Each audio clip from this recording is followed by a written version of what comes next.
Hello mga kahan! Ngayon nga niho ay kami paparoon sa Baguio para maglakwatsa. Ay biro laang ho. Syempre may client na naman ang mga kahan. Mag-i-install nga ho ang aming hand workers ng fluted panel.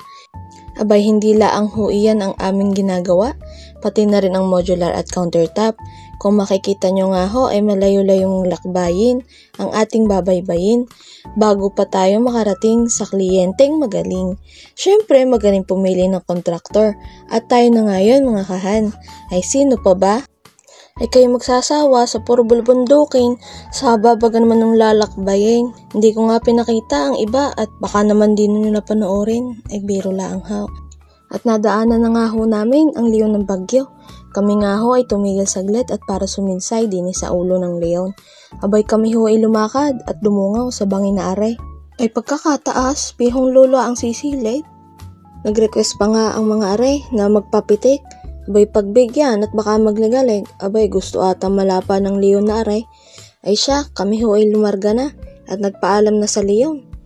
Kami nga ho ay malapit na at magyayari na ng aming proyekto. Ari na nga ho at di na patatagalin pa.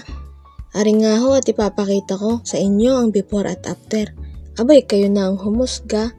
Ang masasabi ko lang ho din ay kaganda. Syempre gawa ho yan ng isang hand granite. Abay kita nyo naman ho aring gawa namin ay pagkakapulido at kalinis. Pagkagarni hindi nyo pa nagustuhan ay ewan ko na laang. Ay biro laang ho.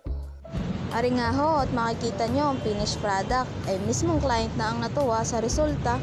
Abay satisfied pagkakahusay.